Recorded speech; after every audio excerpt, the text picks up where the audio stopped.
Here's the latest on Xtalks.com. New ingredients are constantly arising and regulations are changing. Xtalks spoke to leading experts about cannabis edibles, plant-based proteins, and water steam at the 10th Annual Food Regulatory and Quality Assurance Summit, which was held in Old Mill, Toronto, asking questions about implementing those changes in Canada and how to facilitate their regulations. Hello, I'm Mira Nabulsi, Multimedia Editor and Webinar Moderator for Xtalks.com, and welcome to this edition of Xtalks Vitals.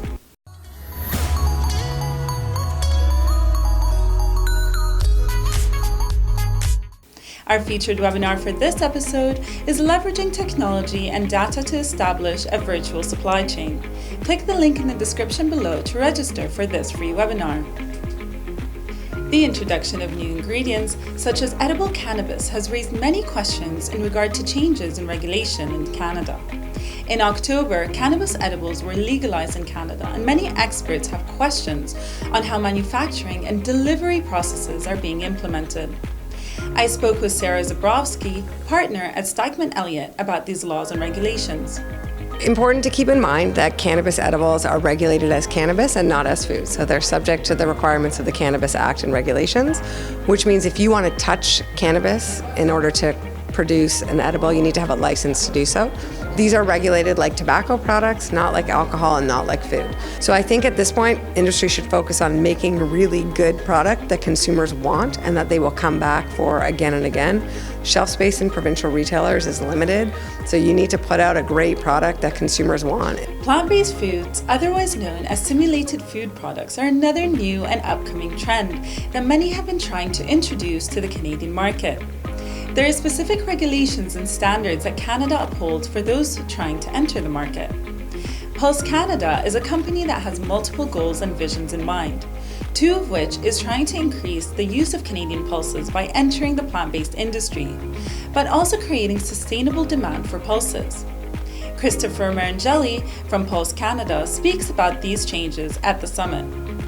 In a regulatory framework, there are a lot of different regulations that you might not experience in other jurisdictions. What we're seeing is for entrants that do want to come to Canada, there are regulations that might not apply within other regions. When we say plant-based, it's a range. It's not becoming vegetarian, it's becoming vegan. I think for many people it's nudging towards increasing consumption of plant-based foods.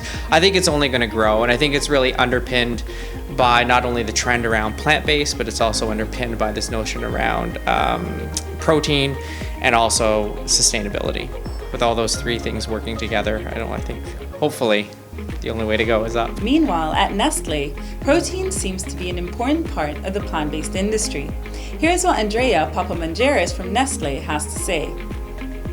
I think the plant-based industry is really interesting and exciting. Consumers are really interested in getting protein and getting protein in different ways and understanding where they get their protein, and that's why I think we get the interest in plant-based protein.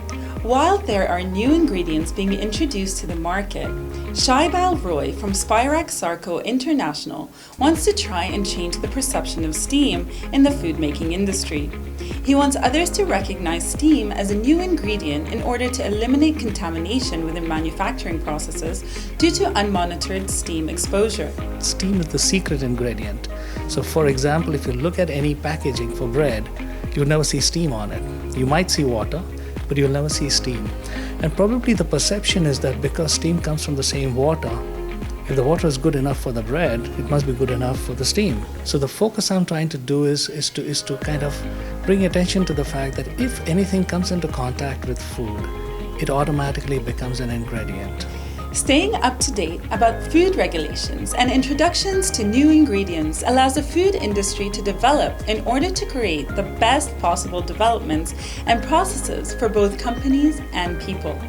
Subscribe to the Xtalks YouTube channel by clicking the subscribe button below, and visit xtalks.com for more information on this story and our featured webinar for this episode, Leveraging Technology and Data to Establish a Virtual Supply Chain. Click the link in the description below to register for this free webinar.